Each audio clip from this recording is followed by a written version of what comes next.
विमल, पोलो, जोबा केसरी, हर पल मनाओ केसरी त्योहार।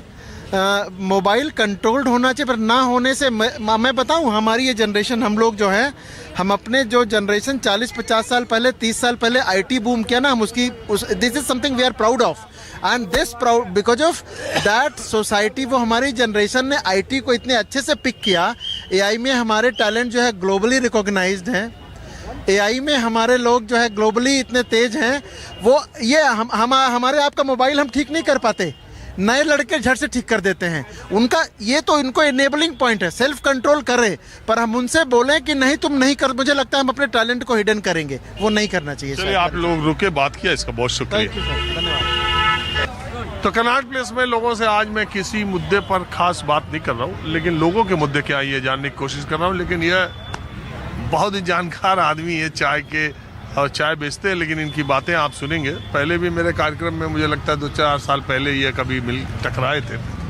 तो ये उत्तर प्रदेश में क्या होने जा रहा है इस बार, क्या हिसाब किताब लग रहा है। 6 तारीख को आ रहा है SIR की रिपोर्ट, सुन रहे 1 करोड़ वोटरों को नोटिस मिलेगा, 2 करोड़ 90 लाख के करीब वोट कटेगा।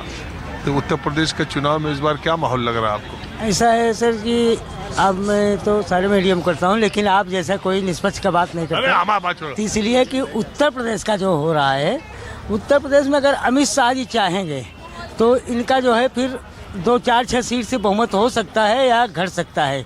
लेकिन अगर अमित शाह जी नहीं चाहेंगे तो जैसे लोकसभा में 80 में 80 कर रहे थे, वो 17 और 13 पर आ जाते हैं। वो 17 और 13 पर आ जाते हैं। जो 33 पा गए हैं वो अमित शाह जी के कारण पा गए हैं।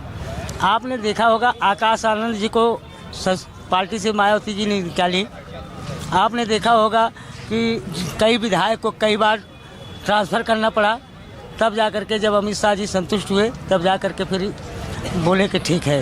और आप ये देखे होंगे कि 9 तारीख को जो है लखनऊ में रैली थी, पूरा जो है उनका भाजपा वाले का कहीं नहीं कुछ कहा गया, सारी बुराइयाँ सब। तो अमित शाह जी चाहेंगे तो सीट आएगी, अगर नहीं चाहेंगे यार अमित शाह क्यों नहीं चाहेंगे? वो खुद बीजेपी के, क्यों नहीं चाहेंगे? ऐसा है कि अंदरूनी थोड़ा दोनों में, किसमें योगी जी जो है अपने उथप करते हैं, कहीं अपने से बड़े से या अपने से ऊंचे से सलाह लेके काम नहीं करते हैं। ये आज उत्तर प्रदेश की पूरी जनता जानती है। और अमित शाह जी ने एक भी कहे थे, जैसे योगी जी ने बताए थे, उसका एक प्लाप हो गया। पहले बटोगे कटोगे जो नारा लगा था, आज वो OBC SC में ये समझदारी का नारा लग गया है कि योगी जी ने सही कहे हैं, बटोगे कटोगे, मतलब PDA बटोगे तो हमसे कटोगे। ये लोग उल्टा नारा लगा दिए हैं, लेकिन उसका अमित शाह जी सवाल लेंगे तो निकलेगा, नहीं तो नहीं निकल पाएंगे। यानी आपके हिसाब से अखिलेश के भी बहुत पलड़ा भारी है, बहुत पलड़ा भारी है। अगर दोनों मुख्यमंत्रियों के अगर बारे में होगा तो अखिलेश जी भारी पड़ेंगे। जैसा पानी की पाइप दबी थी, अगर अखिलेश जी क्या 2010 में, अगर पानी की लाइन तो खाली मुख्यमंत्रियों का दोनों का अगर हो जाए, अगर यहाँ अमित शाह जी का पैर ना पड़े तो अखिलेश जी भारी पड़ेंगे वहाँ से। हाँ भाई, बच्चा लोग बोलो। अरे ऐसे नहीं भागते, बात करते हैं। बोलो, नाम बताओ अपना। नाम बताओ। कैसे का बोलो, कुछ बोलना चाह रही हो? क्या तुम हंस रही हो इतना? कुछ नहीं बोला। न्यूज़ चैनल पे न्यूज़ चैनल पे तो हम आते ही हैं। तो अच्छा सुना, इधर आओ। अरे बात कर ले भाई, कर तो रहे थे। अच्छा, क्या आप क्या करती हैं? मैं पढ़ता हूँ कहाँ? कॉलेज में।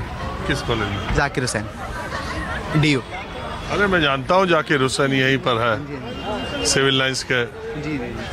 क्या नहीं, हम दिल्ली में जानते सोच रहे हो? हमको क्या नहीं, मैं तो कह ही नहीं रहा, आप नहीं जानते, मैं तो आप तो देखा ही न्यूज़ चैनल पे। भाई वो उदय प्रताप सिंह का एक शेर है, पुरानी कश्ती को पार लेके हमें हमारा हुनर गया है, नए खेवैये ये न समझे नदी का पानी उतर गया है। नहीं, मैं क्या कह रहा हूँ, आपको नहीं पता, मैं तो कह रहा हूँ। तो ये आप मुझे बताओ कि आपकी उम्र के लोग, जेनजी जिनको कहा जाता है, आपके मुद्दे क्या है? थोड़ा इधर आ जाओ, लोगों को आने जाने में दिक्कत ना आए। बताओ मुद्दे, मतलब आपके हिसाब से आपका इशू सबसे ज्यादा इम्पोर्टेंट क्या है? एक कॉलेज में हो तो उससे रिलेटेड इश्यूज हैं बस, कि गवर्नमेंट कॉलेजेस की हालत बहुत ख़राब है दिल्ली में। सिर्फ नॉर्थ कैंपस पे ध्यान दे रहे हैं, हम बाकी कैंपसेस पे ध्यान नहीं दे रहे। तो जाकिर हुसैन तो नॉर्थ में आता है? जाकिर हुसैन ऑफ कैंपस में आता है। जाकिर हुसैन नॉर्थ के साथ एफिलिएटेड है, लेकिन वो ऑफ कैंपस में आता है और उसको ऑफ की तरह ही ट्रीट किया जाता है। तो वहाँ की हालत बहुत ख़राब है। आप इवनिंग में हो जाकिर हुसैन या मॉर्निंग? हाँ जी, उसकी हालत बहुत खस्ता है। बाहर से आए हैं या दिल्ली वाले? दिल्ली में ही हूँ, दिल्ली में। तो वहाँ की कॉलेज में काफ़ी दिक्कत है और फीस हर साल बढ़ रही है, लेकिन एजुकेशन उस हिसाब से मिल नहीं रही। हर साल फीस में 2 से 4 हज़ार रुपये बढ़ जाते हैं, बट उसका कोई फ़ायदा नहीं हो पा रहा। उसका कोई फ़ायदा असर कॉलेज में नहीं दिख रहा। कॉलेज में पॉलिटिक्स, जब इलेक्शंस होते हैं, इलेक्शन में बस वही लड़ाइयाँ होती हैं और कुछ नहीं होता। ABVP NSUI दोनों एक दूसरे से लड़ रहे होते हैं कॉलेज में। मेरे कॉलेज में अलग अलग चैनल बन जाते हैं लड़ाई के वक्त पे। और आपको देश का माहौल कैसा लग रहा है? बढ़िया तो नहीं लग रहा अभी तक। क्यों? मतलब ठीक नहीं चल रहा। 4th इकॉनमी बन गई जापान की। लार्जेस्ट इकॉनमी तो मेरे हिसाब से GDP इंक्रीज हुई है, इसलिए बनी। और GDP इंक्रीज तो पॉपुलेशन की वजह से भी होती है ना। ज़रूरी नहीं है कि डेवलपमेंट इस लेवल पे हो गया कि GDP इंक्रीज हुई है, उसी हिसाब से पॉपुलेशन भी बढ़ी है। चाइना से आगे एक टाइम पे आ गए थे हम, तो उसका रिलेशन भी तो है ना GDP बढ़ने से। काम करने वाले लोग भी तो बढ़ गए, तभी तो GDP बढ़ी है, ऐसे थोड़ी बढ़ी है। तो GDP बढ़ने से ये नहीं कि देश का बहुत ज़्यादा विकास हो गया। मैं तो ये नहीं मानता। मैं हुआ है, ये बात नहीं है। 14 के बाद हुआ है, लेकिन 14 के बाद जितना मीडिया में दिखाया गया है कि हो रहा है, 14 से पहले नहीं दिखाया जाता था मेरे हिसाब से। क्योंकि बहुत चीज़ें 14 से पहले भी हुई हैं मेरे हिसाब से तो, लेकिन दिखा 14 के बाद ही रहे हैं। जितने उसको बढ़ा चढ़ा के दिखाया जा रहा है। अरे मीडिया सरकार का जितना गुणगान 14 के बाद कर रहा है, उससे पहले किसी ने नहीं किया उस सरकार का। पहले भी सरकारें थी, पहले भी एम्स खुलते थे, उसके बाद सिर्फ 5 एम्स खुले हैं। 10 पहले भी खुल चुके हैं ना, लेकिन उनका उतना गुणगान नहीं हो जितना उन 5 का हो गया इन 10 सालों में। तो वो चीज़ नहीं, वो चीज़ भी लगता है कि मीडिया सरकारों से सवाल करने में थोड़ा नहीं, बहुत हिचकिचाती है। थोड़ा क्या, बहुत ज़्यादा हिचकिचाती है।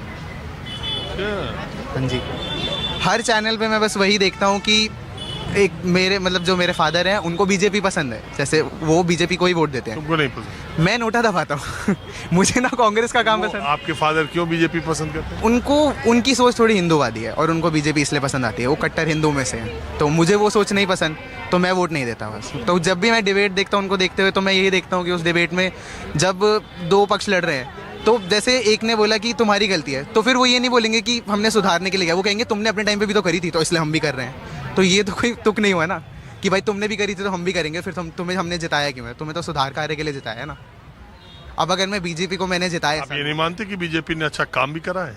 कोई काम बीजेपी ने अच्छा करा ही नहीं। नहीं, मैं नहीं कह रहा बीजेपी ने काम अच्छा नहीं करा, लेकिन मैं उन चीज़ों के लिए कह रहा हूँ। अगर मैंने बीजेपी को वोट दिया है, तो मैं किसी चीज़ की, अगर मुझे इशू है यहाँ पे कुछ, तो मैं उनसे पूछूंगा ना। अब वो मेरे को ये कहेंगे, अगर मैं किसी प्रवक्ता से पूछूं कि मेरे कॉलेज में कोई इशू आ रहा है या फिर कोई मतलब मुझे ऐसी दिक्कतें हैं, अब वो ये बोलेंगे ये तो कांग्रेस के टाइम से बना हुआ है, उसमें ये दिक्कत। अब वो ये कैसा सवाल हो? मैंने तुम्हें जिताया, तुम सरकार में हो, तुम देखो क्या करना है क्या नहीं। अब तुम ये उन पर डाल दोगे कि उनके टाइम पर बना था, उन्होंने देखभाल नहीं करी, हम तो जितना हो रहा है उतना कर पा रहे हैं, तो मैं उस पर क्या कह सकता हूँ?